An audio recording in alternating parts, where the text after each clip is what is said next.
Alors, parlons des fractions usuelles. Usuelles, c'est les fractions qu'on utilise, qu'on utilise régulièrement. Vous connaissez les demi, les quarts, les trois quarts, etc. On va les transformer en nombres à virgule. C'est parti. La fraction 1 dixième. On va commencer avec une fraction simple. Alors, 1 dixième. C'est facile puisque il y a la colonne des dixièmes dans le tableau de numération. Donc la fraction 1 dixième, c'est, j'écris 1 dans la colonne des dixièmes, je n'ai pas d'unité entière, j'écris donc 0, et donc 1 dixième, ça s'écrit 0,1 en nombre à virgule. Je peux donc écrire ici que 1 dixième s'écrit aussi 0,1. Ensuite, attaquons-nous à 0, à la fraction 1 demi. Alors, 1 demi, je n'ai pas de colonne pour placer les demi dans mon tableau de numération. Bon, alors je vais utiliser la droite numérique. 1 demi, je sais que c'est la moitié. La moitié d'une unité, c'est pile ici. Je peux écrire 1 demi ici.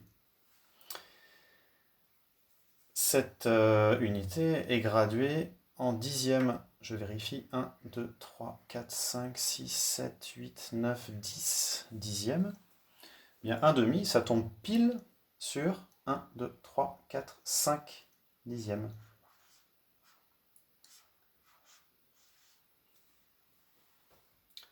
Un demi, c'est 5 dixièmes. C'est la même chose. Donc, je peux compléter mon tableau de numération. 5 dans la colonne des dixièmes. Pas d'unité entière. 1 demi, c'est le nombre 0,5. Je l'écris dans mes résultats à gauche. 1 demi s'écrit 0,5. Voyons la fraction 1 quart.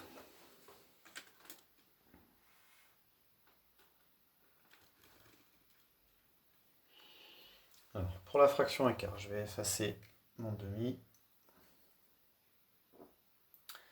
1 quart, c'est la moitié de la moitié.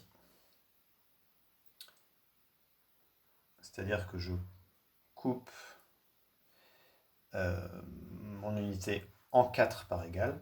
1, 2, 3, 4. Et je prends une part. Voici 1 quart. Je suis un petit peu plus embêté que tout à l'heure, puisque ce quart-là ne tombe pas exactement sur les dixièmes que j'ai tracés en bleu. C'est entre 2 dixièmes et 3 dixièmes. Alors, pour trouver le nombre à virgule qui correspond à un quart, je vais devoir recouper en 10 mes dixièmes. 1, 2, 3, 4, 5, 6, 7, 8, 9, 10. 1, 2, 3, 4, 5, 6, 7, 8, 9, 10. 1, 2, 3, 4, 5, 6, 7, 8, 9, 10, etc. etc. J'obtiens des centièmes, c'est mes petites graduations bleues. Je suis désolé, elles ne sont pas très jolies, pas très visibles en plus. Mais si je vous montre un schéma très bien fait, vous allez constater que un quart tombe sur le 25e centième. 10, 20 centièmes, 21, 22, 23, 24, 25 centièmes. C'est pour ça que le nombre, que la fraction 1 quart, s'écrit aussi 25 centièmes. Je la place désormais dans le tableau de numération. 25 centièmes, c'est 5 centièmes et 20 centièmes. Voilà pourquoi 1 quart s'écrit aussi 0,25. Résultat, 1 quart, c'est aussi 0,25. 3 quarts.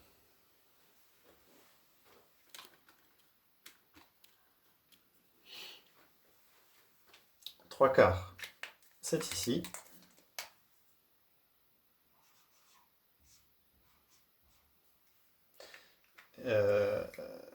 C'est comme tout à l'heure, ce 3 quarts ne tombe pas pile sur 7 dixièmes, il tombe entre 7 dixièmes et 8 dixièmes. Je vais être obligé de partager mes dixièmes en 10. À nouveau, 1, 2, 3, 4, 5, 6, 7, 8, 9 et 10. Je ne fais pas tous ceux qui sont entre. Donc 10 centièmes, 20 centièmes, 30 centièmes, 40 centièmes, 50 centièmes, 60 centièmes, 70 centièmes, 71, 72, 73, 74 et 75. Ça tombe pile sur 75 centièmes. Je place ce nombre dans le tableau de numération.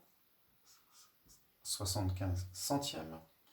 Et je me rends compte que 3 quarts, le nombre 3 quarts, s'écrit 0,75. C'est ici. 3 quarts, c'est aussi 0,75. Et je termine avec 1/5. C'est bien de le connaître aussi. 1/5. Je ne vais pas avoir besoin des graduations vertes, c'est-à-dire je ne vais pas avoir besoin des centièmes. Donc je regarde les graduations bleues. Et si je partage mon unité en 5 parts égales, voici comment ça fait. 1, 2, 3, 4, 5. 1/5, une de ces parts-là, c'est ici. C'est ça. Et bien 1/5, ça tombe pile sur 1 2 dixièmes. 2 dixièmes dans le tableau de numération. S'écrit ici 2 dixièmes. Donc la fraction 1/5 s'écrit 0,2.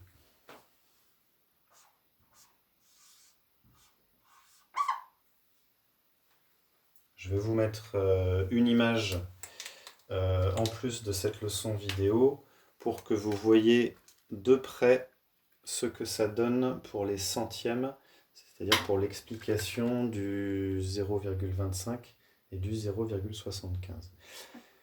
En fin de CM2, vous devez connaître au moins ces 4-là, ces 4 fractions-là. Vous devez savoir les écrire en nombre à virgule.